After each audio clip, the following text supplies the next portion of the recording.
Professor Madhubala Saxena के साथ बैठ के एक सेशन शेयर करने का मौका, वो भी ऐसे व्यक्ति को मिल रहा है जो संगीतज्ञों के मोहल्ले में चोर दरवाजे से घुसता है। मैं हिस्ट्री का स्टूडेंट हूँ, म्यूजिक पे थोड़ा बहुत काम करता हूँ, तो एक विदुषी के साथ इस सेशन को चेयर करना मेरा बहुत बड़ा सौभाग्य है। दूसरी बात कि हम दोनों ही we are going to be a very hard chair. Since we are running short of time, so I would request all the presenters to be precise and to their topic itself. Thank you. मेरा topic है डुग्गर क्षेत्र में प्रचलित लोकगीतों की विभिन्न विधाओं का बदलता स्वरूप। तो मैं बताऊंगा डुग्गर क्षेत्र क्या है और क्या क्या वहाँ विधाएं हैं और कैसे कैसे उसमें बदलाव आ रहा है। भारतीय संस्कृति बहुत ही प्राचीन एवं विस्तृत है। इसमें विभिन्न धर्मों, भाषाओं, रीति रिवाजों, प्रदेशों, कलाओं एवं रंगों की अपनी अपनी विशिष्टता है।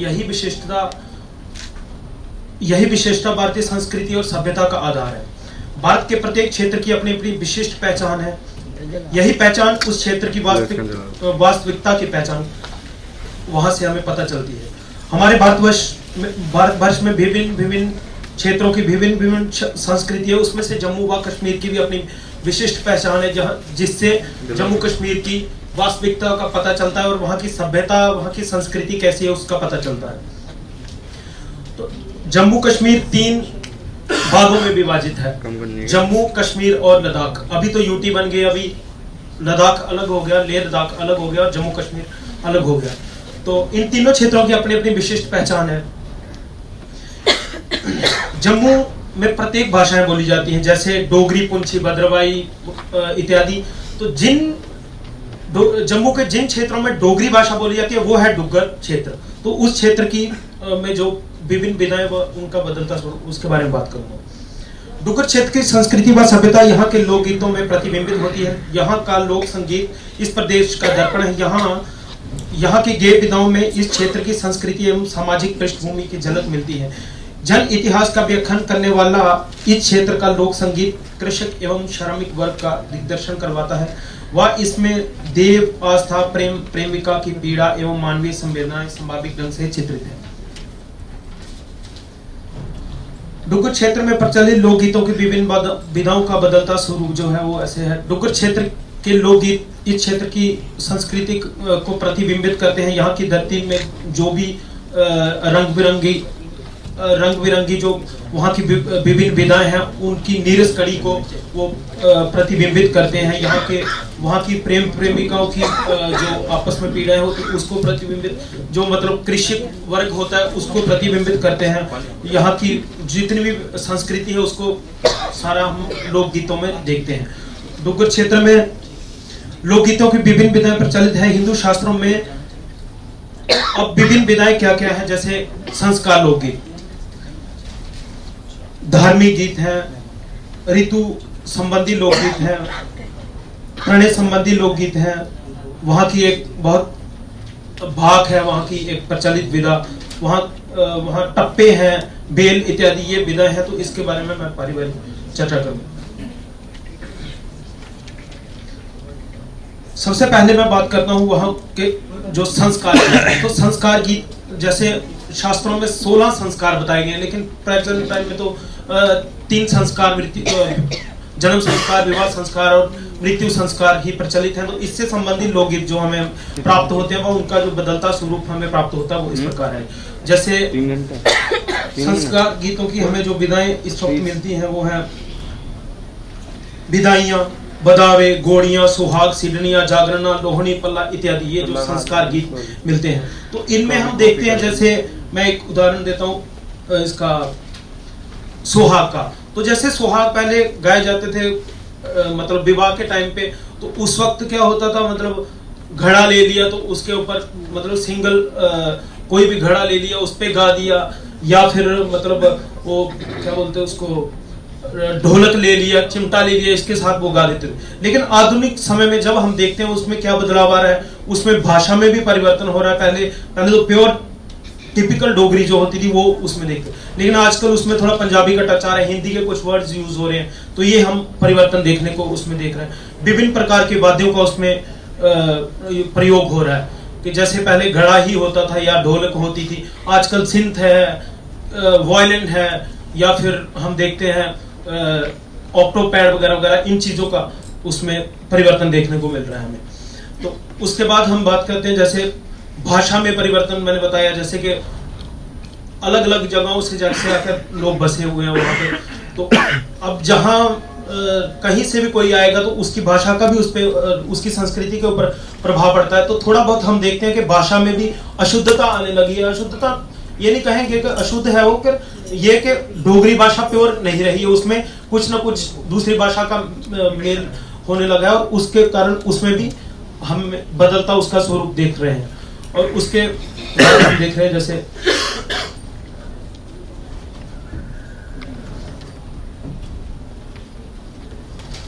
इसके बाद हम धार्मिक गीतों की बात करते हैं। तो धार्मिक गीत वो होते थे जैसे धार्मिक संस्कारों के ऊपर गाने वाले, जैसे हम नवरात्रों में वहाँ बहुत सारे जागरण वागरण चलते हैं, फिर धार्मिक अवसर जैसे होते हैं, जैसे कोई पूजा पाठ होता है या कोई और कोई धार्मिक कार्य होता है, तो उसमें बहुत सारे मतलब पहले तो प्योर डोगरी भाषा में होते थे, जैसे माता दे दरबार, वो एक गाना था बड़ा प्रचलित, उसमें भी देख रहे हैं हम बहुत सारा चेंजेस आ रहे हैं, कि जैसे उसमें भी भाषा का देख रहे हैं, भाषा का वो, और बहुत सारे इंस्ट्रूमेंट उसमें भी प्रयोग हो रहे हैं, जैसे ऑक्टोपैड वगैरह वगैरह, जैसे मैंने पहले बात करी। तो इस प्रकार हम देखते हैं कि उसमें वो बहुत सारे परिवर्तन आ रहे हैं। फिर वहां की एक पहले नहीं अभी भी है, वो एक बड़ी प्रसिद्ध विधा है जिसको कहते हैं हम बाघ। वो पहले कैसे होते थे, डुग्गर भाषाओं के प्रदेश की एक प्रमुख एवं विशिष्ट गायन शैली, जिसे हम डोगरी भाषा डोगर वहाँ के लोग कहते थे कि ये हमारा क्लासिकल संगीत है। उसमें 4 लोग होते थे, एक मुख्य गायक होता था, तो वो ऐसे करके मतलब वो मेन लीडिंग रोल उसका होता था, तो वो पीछे पीछे गाता था और दूसरे उसके पीछे दोहराते थे। उसका मैं एक उदाहरण आपको बताता हूँ।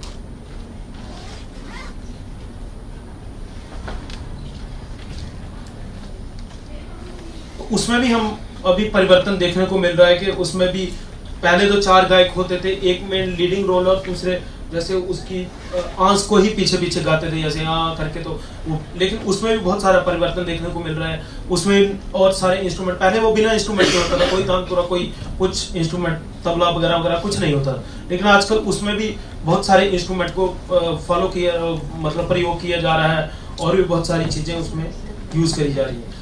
तो उसके बाद हम वहाँ के टप्पे देखते हैं। तो टप्पे पहले होते थे जैसे विवाह के समय, कोई विवाह संस्कार के समय, मतलब जैसे कोई सीढ़नी वगैरह वगैरह वो देते थे, कि जब कोई बर आता था हमारे उस लड़की वालों के घर में, तो तब उनको टप्पे वगैरह मतलब ऐसे एक तरह की ताने वगैरह मारते थे। तो उसमें भी बहुत सारी हम चेंजेस देखने को मिल रही है, भाषा में परिवर्तन, इंस्ट्रूमेंट, तो इस तरह से हम देखते हैं। फिर आ जाता है कि डुग्गर क्षेत्र में का उसमें, हाँ मैं इसका एक वो देता हूँ आपको,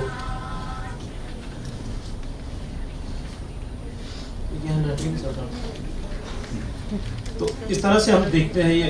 तो उसके बाद हम देखते हैं कि इसका कंट्रीब्यूशन क्या है मतलब डोगरी भाषा में। तो वहाँ के बहुत सारे कलाकार, जैसे डॉक्टर करण सिंह जी को सभी जानते हैं, उन्होंने भी डोगरी भाषा के ऊपर बहुत काम किया, डोगरी लोकगीत के ऊपर बहुत काम किया। उन्होंने बहुत सारे डोगरी कल्चर को आगे बढ़ाने की कोशिश की है। डॉक्टर प्रद्युमन सिंह थे जिन्होंने इंडिया में अब्रॉड में बहुत काम किया डोगर भाषा के लोकगीतों के ऊपर। उसके बाद कृष्णा देवी जी, और क्लासिकल म्यूजिक में जब देखते हैं हम तो पंडित शिव कुमार शर्मा जी, वो तो सब जानते हैं, पंडित भजन सोपुरी साहब हैं,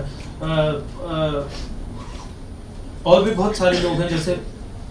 तो जब हम देखते हैं उसके कंट्रीब्यूशन के बारे में, तो यही बात करते हैं कि वहाँ की एक परंपरा जो बहुत समृद्ध परंपरा रही है, और उसको जो लोग भूलते जा रहे हैं, क्योंकि लोग मॉडर्न म्यूजिक की ओर चलते जा रहे हैं, पॉप म्यूजिक ये वो वगैरह वगैरह, तो हम उसमें सुनते हैं, अपनी जो परंपरा है मेन उसको भूलते जा रहे हैं। तो मेरा इसका मेन उद्देश्य यही था कि मतलब मैं अपने जो हमारा कल्चर है जिसको लोग भूलते जा रहे हैं उसको आगे बढ़ाऊं और सबके समक्ष इसको लाऊं।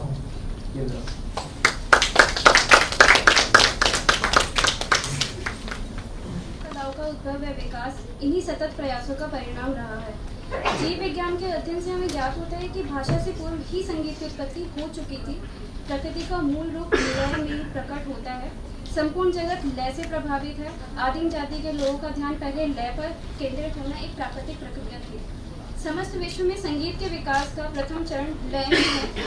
आदिम काल से ही मानव ने लय में रुचि लेना प्रारंभ कर दिया था और इसी कारण उसे उछलते कूदते दौड़ते जानवरों की नकल करना या उसको देख करके उसमें अपने अंदर शुरुआत की। कालांतर में इसी नृत्य को सुव्यवस्थित लय व गति प्रदान करने की आवश्यकता ने वाद्य संगीत को जन्म दिया। वाद्य संगीत में संगीत के मूल तत्व स्वर तथा लय के द्वारा ही बिना किसी अन्य कला की सहायता से घंटों रस्में बनाए रखने की शक्ति है। आप सब ना डायरेक्ट वाद्यों के ये भूमिका छोड़, अब टाइम बहुत ही शॉर्ट है, 5 मिनट से ज़्यादा नहीं। जी। राजस्थान के वाद्य उनमें क्या क्या परिवर्तन है? जी। हाँ, हमारे लोक संस्कृति में 4 प्रकार के वाद्य माने गए हैं। तो टाइम की शॉर्टेज थी तो मैंने इसलिए 4 वाद्य जो तत्व अपने सुशील घन है उसे मैंने एक ही वाद्यों को बता रही हूँ।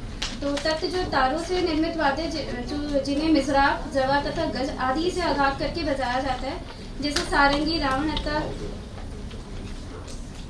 कमायचा, भपंग आदि। अवनद में चमड़े से मड़े वाद्य जैसे चंग, बाबूजी के माटे, ढोलक, डफ आदि। सुशील वाद्य फूंक कर बजाए जाने वाले वाद्य जैसे अलगोजा, मोरचंग, मशक, बांसुरी। घन वाद्य काश, लोही, पीतल, कांसा आदि धातु से निर्मित वाद्य जैसे रमझोल, खड़ताल, झांझ, चिमटा आदि। तो तत्वाद्य में सारंगी। लोक संगीत में अनेक वाद्यों का प्रयोग होता है। उनमें तत्वाद्यों में सारंगी विशेष रूप से प्रचलित है। तंत्र वाद्यों में कमानी अथवा गज से बजाए जाने वाले वाद्यों की प्राधान्यता मिलती है। सारंगी से मिलते जुलते लोक वाद्यों से सारंगी की व्यापक लोकप्रियता इसलिए और अधिक है कि सारंगी ही ऐसा वाद्य है जिसकी लोक वाद्यों के रूप में यात्रा शुरू होती है और शास्त्रीय संगीत तक पहुंचती है। सारंगी में अनेक परिवर्तन किए गए। तरबे लगाने की प्रक्रिया इसी परिवर्तन का परिणाम है। आजकल कुछ गुणीजन तांत के स्थान पर नायलॉन के तारों का प्रयोग करने लगे और कुछ कलाकार मुक्केबाज के तार पर स्टील के तार का प्रयोग करने लगे हैं। कुछ कलाकार सारंगी के गज पर घोड़े के बाल का इस्तेमाल करते हैं, परंतु आज वर्तमान में कुछ कलाकार गज में नायलॉन का प्रयोग करने लगे हैं। राजस्थान में विभिन्न सारंगियों का प्रयोग किया जाता है। गुजरातन सारंगी, सिंधी सारंगी, डेढ़ पसली सारंगी, जोगिया सारंगी, धानी सारंगी, आलाबू सारंगी, जिसमें से मैं सिर्फ 2 सारंगी के बारे में ही बताऊंगी। गुजरातन सारंगी राजस्थान के लंगा जाति के लोक कलाकारों में प्रचलित एवं लोकप्रिय वाद्य गुजरातन सारंगी का ढांचा रोहिणा, सागवान या केर की लकड़ी से बनाया जाता है। इसमें वाद्य के मुख्य तार 4 होते हैं। इसमें 2 तांत के तथा 2 लोहे के होते हैं। झील के 8 तार तरबे होती है। ये सिंधी सारंगी से छोटी होती है। इस सारंगी की तबली लंबी चतुष्कोणी होती है जिसका बीच का भाग कुछ सकरा होता है। इसकी लंबाई लगभग 2 फुट की होती है। इस वाद्य को गज द्वारा अद्भुत तरीके से बजाया जाता है। दूसरा है सिंधी सारंगी। सिंधी सारंगी गुजरातन सारंगी से बड़ी होती है।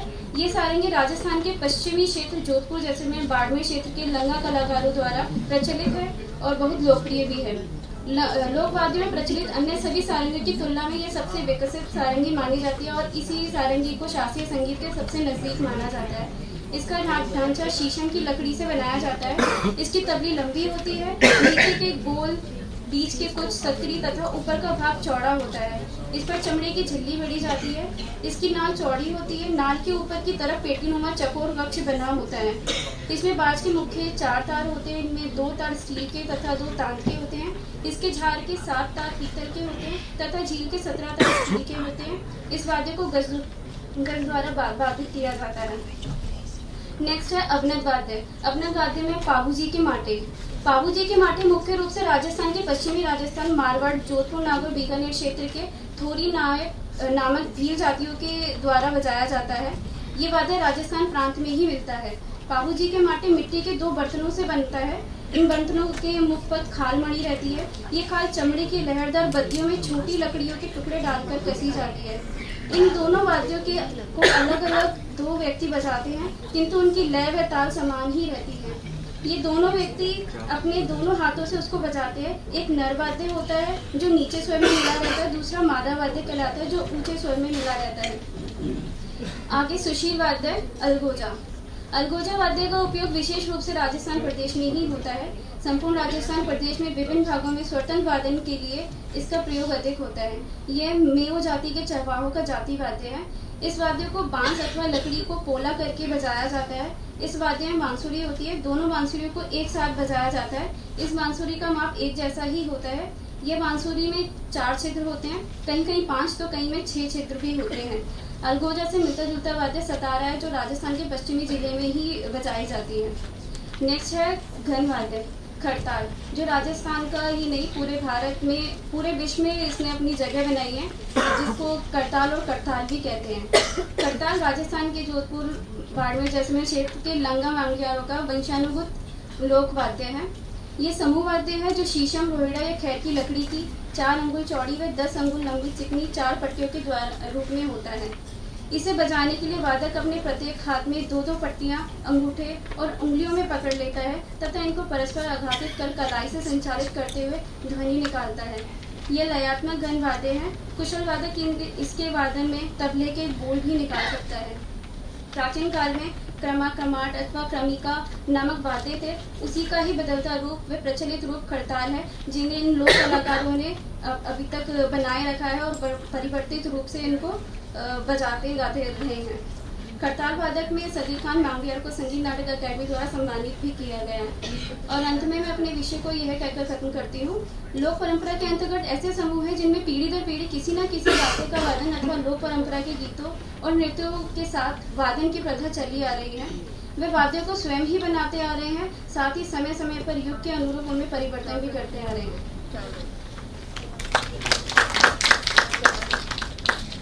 प्रतिभागी के रूप में मेरा नाम ममता पाल है। मैं वनस्थली विद्यापीठ की PhD की स्टूडेंट हूँ। मेरा PhD का विषय है शास्त्रीय संगीत में बनारस घराने की महिला कलाकारों का सांस्कृतिक योगदान। मेरा सुपरवाइजर सुजीत देवभरिया है। उनसे मुझे समय समय पर मार्गदर्शन मिल रहा है। साथ ही साथ मैं नाथ नर्तन संस्था के प्रति आभार व्यक्त करती हूँ, specially to the chief editor professor Ravi Sharma ji को, जिन्होंने मुझे यहाँ मेरे आर्टिकल को प्रेजेंट करने का एक मौका दिया। मेरा आर्टिकल का विषय है पश्चिम बंगाल का लोक संगीत भवैया एवं उसकी वर्तमान परिस्थिति। मैं ब्रीफली यहाँ मेरे आर्टिकल के विषय में कुछ आप लोगों को उपस्थापित कर रही हूँ। एक्चुअली कुचबिहार जिला पश्चिम बंगाल के उत्तरी भाग में स्थित है। ये शहर मेरा जन्मभूमि भी है और यहाँ के स्थानीय लोगों के साथ भवैया गीत का एक डीपली रिलेशन है। पूर्व पार्टीशन भूटान के दक्षिण एवं बिहार के सीमा पर स्थित कुचबिहार शहर कामरूप अर्थात आसाम के प्राचीन हिंदू शासकों के राज्य का एक अंग था। 16वीं सेंचुरी के प्रारंभ में ये कामरूप से अलग होकर कुचबिहार राज्य बना, जिसकी स्थापना सन 1510 में महाराजा विश्व सिंह जी ने किया था। यहाँ यही कहना जरूरी है कि ये राज्य कोच शासकों के अधीन रहने के कारण ही इस राज्य का नाम कुचबिहार पड़ा। सन 1968 में अविभक्त बांग्लादेश में मुस्लिम जनसंख्या भी वहाँ से तो स्टार्ट है। If you are comfortable in English, then please go ahead with English. तो इन लोगों ने भवैया गीत चालू किया ना, कोच जाति। ठीक है, तो ये जो कोच जाति है, ये लोग ये कोच एक जाति है जिनके 84% मुस्लिम थे और 16% हिंदू थे। इन हिंदुओं में से 2/3 जो थे वो राजवंशी नाम मिला। तो इन राजवंशी लोग पश्चिम बंगाल के कुचबिहार, जलपाईगुड़ी, सिलीगुड़ी, आसाम के ग्वालपारा एंड बांग्लादेश के रंगपुर में फैले हुए हैं। तो ये राजवंशी लोग ही भवैया गीत का धारक वाहक है और इन लोगों के भाषा को राजवंशी कहलाता है, इसलिए इस गीत का भाषा भी राजवंशी है। लेकिन इस गीत का शुरुआत कब कैसे हुआ मतलब इसका पता नहीं चला। फिर भी 15th या 16th सेंचुरी में इसका शुरुआत हुआ है, ऐसे माना जाता है। उस समय इस गीत गाने का कोई लिखित रूप नहीं मिला था, ना ही इसको इतना सम्मान दिया जाता था। इसलिए राजवंशी समाज के नीचे श्रेणी के लोग, जैसे नाव चलाने वाला, फिशरमैन, गाय भैंस चलाने वाला, ये लोगों ने निर्जन स्थान पे जाकर एक गाना गाया करता था। और इसका विषय वस्तु होता था सामाजिक जीवन के सुख दुख से भरा हुआ कहानी और पशु पक्षियों का भी विवरण इसमें मिलता है। ये गीत नारी प्रधान गीत है। इसमें कोमल निषाद का ज़्यादा यूज होता है और हाई स्पीच में गाया जाता है। एक लाइन में गा सकती हूँ क्योंकि actually I am Bengali Nazrul गीते गाती हूँ। मोर काहान देहे रे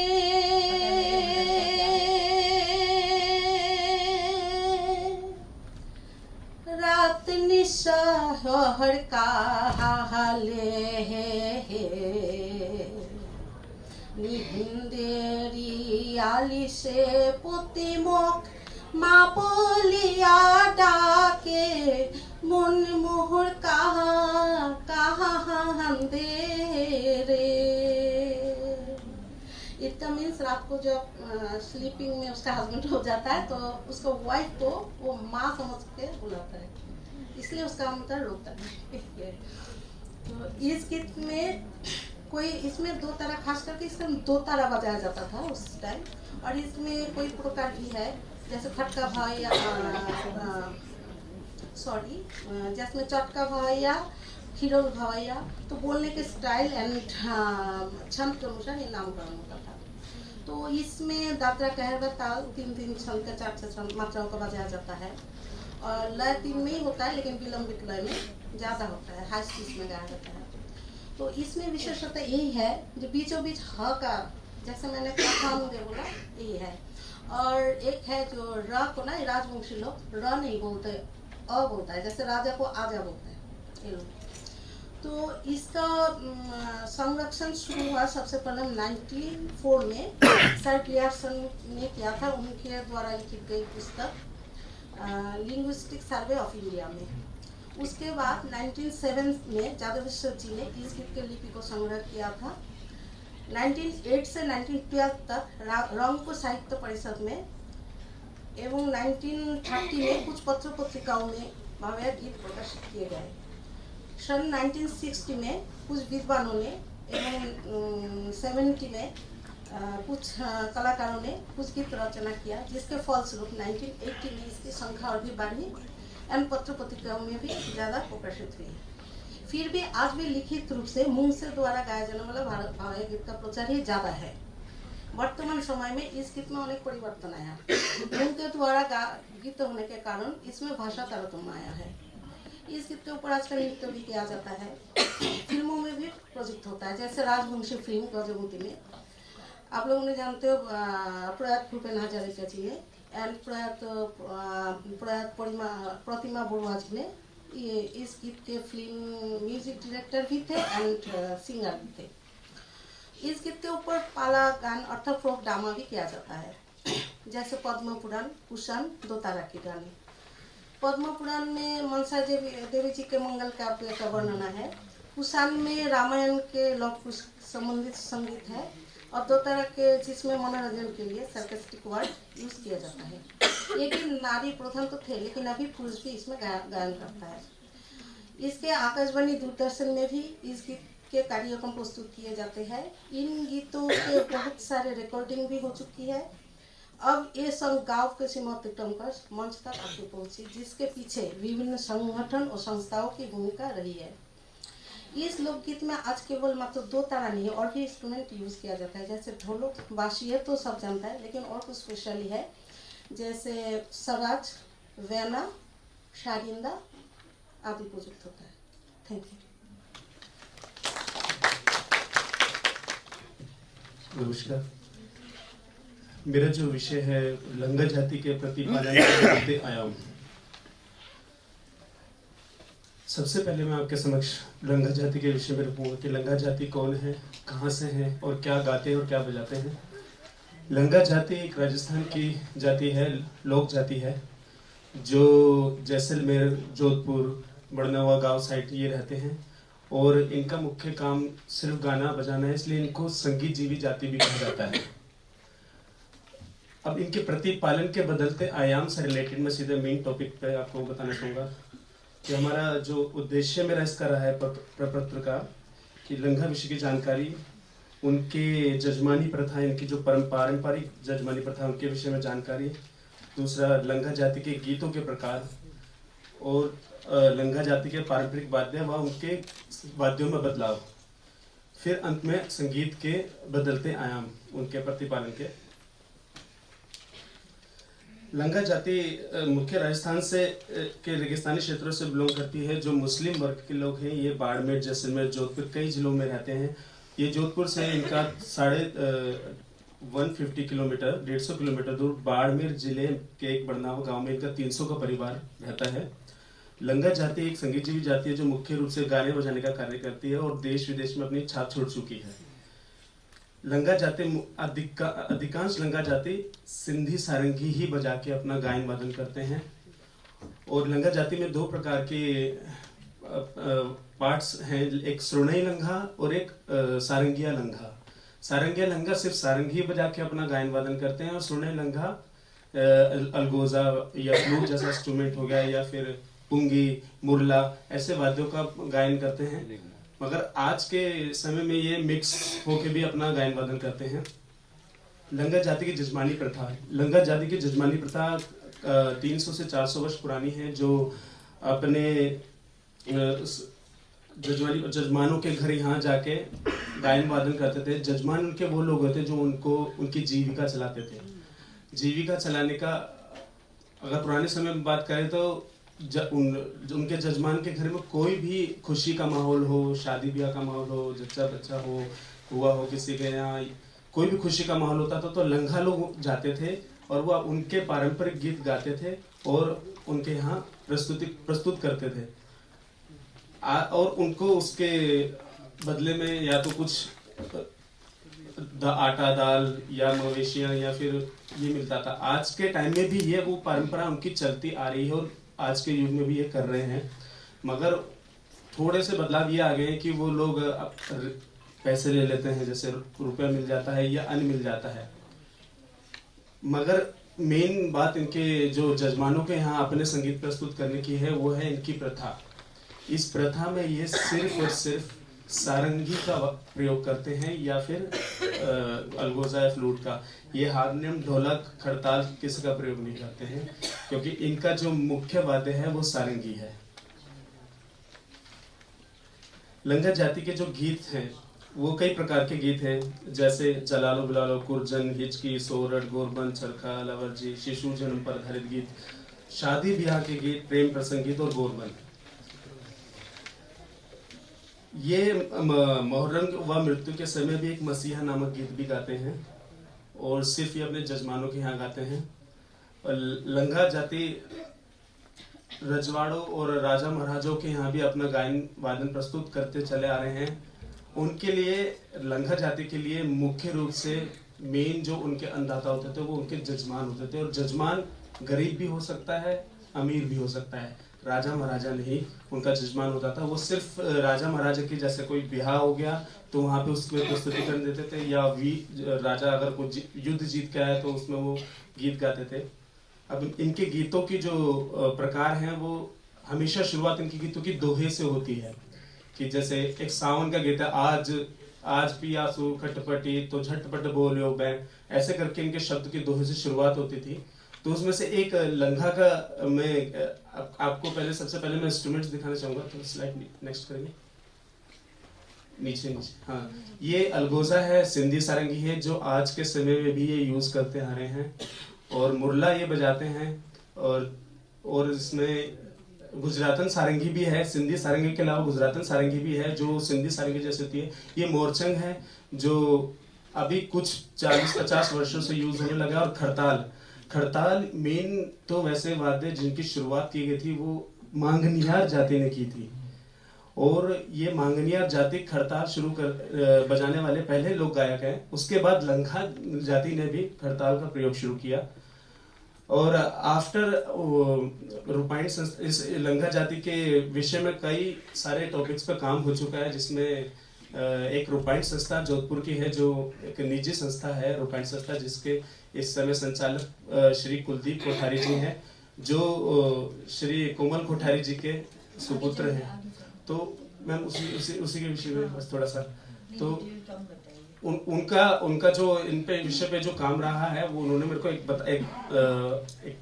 एक नई चीज बताई कि इनकी ढोलक भी अपने वाद्य में प्रयोग करते हैं, और ढोलक अभी पिछले 40-50 साल से ही इन्होंने शुरू करा है। ये लंगा कलाकार हैं, ये अस्कर लंगा, मेहंदी लंगा, ये सब मुख्य कलाकार हैं आज के जो देश विदेश में अपनी गायन वादन प्रस्तुत करते हैं। और इनका कोई मुरला बजाता है, एक आदर खान लंगा है, ये बहुत ही सारंगी बजाते हैं। ऐसा नहीं है कि एक व्यक्ति अगर सारंगी बजाता है सारंगी ही बजाएगा, नहीं, ये सारंगी भी बजाता है, तो एक गाता भी है, तो एक खड़ताल भी बजाता है और ढोलक भी बजाता है। ये हर चीज में निपुण होते हैं अपनी कला के अंदर, अपने फोक म्यूजिक में। नेक्स्ट मैं आपको एक छोटा सा बिहार का गीत सुनाना चाहूंगा कि इनका गायन वादन कैसे होता है। एक प्ले कर देंगे डबल टैप करके।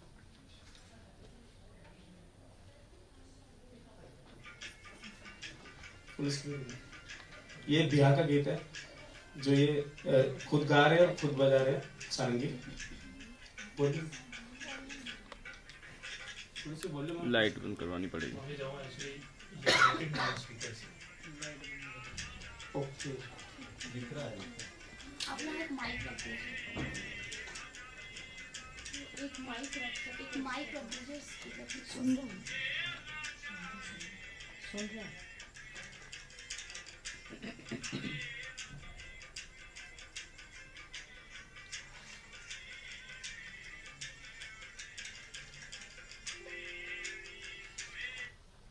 बस शुक्रिया।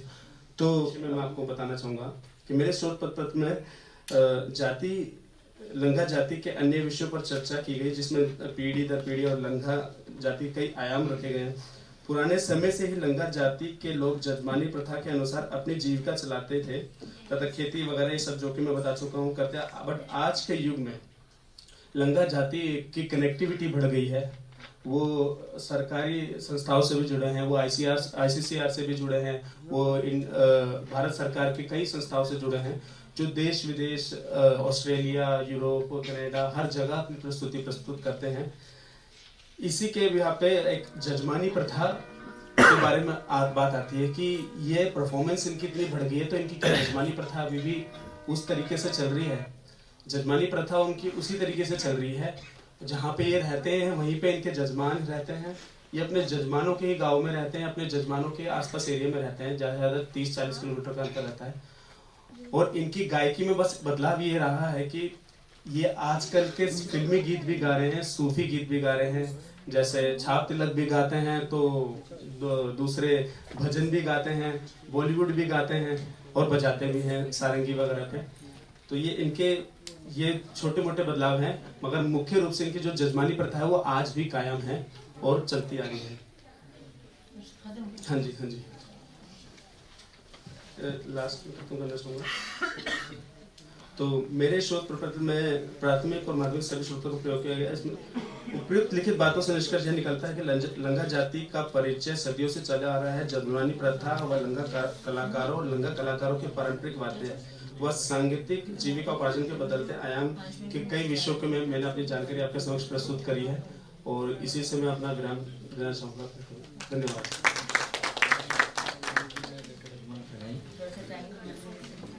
मेरा टॉपिक है कुमाऊं की जागर गाथाओं में संगीत का महत्व, प्रतीकता एवं नवीन परिवर्तन। आदिकाल से ही उत्तराखंड तपस्वियों की साधना स्थली माना गया है। उत्तराखंड कुमाऊं और गढ़वाल दो भागों में बटा है। नैनीताल, अल्मोड़ा, पिथौरागढ़ तीन जनपदों पर्वतीय भूभाग को कुमाऊं कहा जाता है।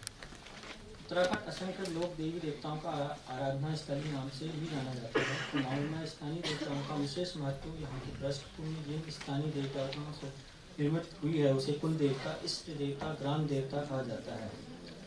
इन पर यहाँ के जनमानस का अटूट विश्वास और अपार आस्था होती है। ये लोक देवता जहाँ अन्याय क्रोध होने पर अनेक प्रकार की पीड़ाओं, दुख, संकटों तथा विपत्तियों को जन्म देने की समर्थ रखते हैं। वहीं दूसरी ओर प्रायश्चित, नियमित पूजा और अनुष्ठान द्वारा प्रसन्न किए जाने पर सब प्रकार की समृद्धि सुख प्रदान करते हैं। अतः यहाँ जागर गाथाओं की संगीत लोक धुनों के माध्यम से देवी देवताओं का आह्वान अवतरण करने के लिए जागर लगाने की प्रथा है। जागर द्वारा किसी उद्देश्य की प्राप्ति, अनिष्ट से रक्षा, रोग व्याधि से मुक्ति एवं सुख शांति हेतु अनेक प्रकार के गीत गाथाएं जो संगीत के माध्यम से गाई बजाई जाती हैं उसे जागर कहते हैं। उसमें जागर जागर का थोड़ा शाब्दिक अर्थ स्वरूप उसकी प्रक्रिया के बारे में थोड़ा सा बताऊंगा क्या होता है। जागर शब्द संस्कृत का है जिसका अर्थ है जागना या जगन। जागर में जगरिया गाथा गायक देवता का अवतरण करता है, इसलिए उद्बोधन का चेतन कराने के अर्थ में भी जागर शब्द अर्थ संगत प्रतीत होता है।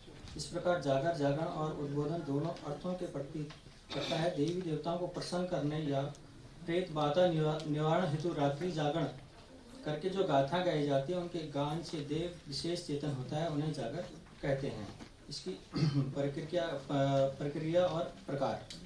जागर गान जागर प्रक्रिया का महत्वपूर्ण अंग है, जिसे जगरियों गान उद्बोधन तथा अवतरण के लिए गायन किया जाता है। इसकी महत्व एवं उपयोगिता। कुमाऊं की जागर गाथाओं में संगीत का महत्वपूर्ण स्थान होता है। बिना संगीत के जागर करना संभव नहीं होता, क्योंकि जागर गाथाएं संगीत की लोक भाषा एवं धुनों एवं लोक वाद्यों के माध्यम से गाई बजाई जाती हैं। जागर में जागर गाथाओं को गान करने वाले तथा करवाने वाले 3 प्रमुख व्यक्तियों का बहुत अधिक महत्व होता है। उनका परिचय है। सबसे पहले जगरिया। जगरिया उस व्यक्ति को कहा जाता है जो लोक देवी देवताओं को अदृश्य आत्मा को जागृत करता है। इसका कार्य देवता की जीवनी, उसके जीवन, प्रमुख घटनाओं और उसके प्रमुख मानवीय गुणों का लोक वाद्यों के साथ विशेष गायन शैली में गाकर देवता को जागृत करके उसे डंगरिया के शरीर में अवतरित करना होता है। दूसरा होता है डंगरिया। यह वह व्यक्ति होता है जिसके शरीर में लोक देवता अवतरित होता है। लोक देवता का अवतरित स्त्री पुरुष दोनों के माध्यम से होता है। इसमें है जागर 3 प्रकार से होती है। भूत प्रेत की संबंधी जागर, देवी देवताओं संबंधी जागर, स्थानीय राजवंशों की संबंधित जागर। इसमें लोकवाद्य हुड़का, थाली और ढोल दमाऊ साथ में बजाए जाते हैं। इसमें 2 प्रकार की जागरें होती हैं। इसमें भी एक भीतरी जागर और बाहरी जागर। भीतरी जागर में आपस में ही परिवार के लोग उसमें अपने जागर करते हैं, और बाहरी में सब सामूहिक रूप से उसको किया जाता है। इसमें नवीन परिवर्तन। इसमें जो नवीन थोड़ा बहुत परिवर्तन देखने को मिला है, उसमें है कुमाऊनी जागर गाथा में मुख्य परिवर्तन भाषा और गायन पद्धति में भी आया है। वर्तमान जागर गायकर अपने जागर तथा गायन में लय, गति, ताल तथा गीत ठीक करने के लिए न तोड़े जाने वाले शब्दों को भी कुशलता से तोड़कर बीच में कुछ शब्द या वर्ण डालकर अपनी निराली शैली का परिचय देता हुआ पाया जाता है। जागर गायकर एक नाम के शब्दों को तोड़कर बीच में वह निरर्थक शब्दों का भी प्रयोग करने लगता है। जागर गायकर जागर गाथा गाते समय भूतकाल की घटनाओं का वर्णन करने के लिए भविष्यकाल की क्रियाओं का भी वर्णन करने लगता है। कुमाऊनी जागर गाथा के लोग गायक वर्ग प्रायः वंश परंपरागत होते थे, लेकिन वर्तमान समय में जो गायक अब वंश परंपरागत नहीं है वो भी इस विधा को सीखकर गाने लगे हैं। कुमाऊनी जागर गाथा में जो परिवर्तन आया है वह जागर गाथा परंपरा ने समाज के एक बड़े वर्ग को आजीविका दी है। प्रत्येक समाज में एक लोक गायकों और कवियों का वर्ग है जो इन गाथा को गान या पाठ करके जीविका चलाता है। धन्यवाद।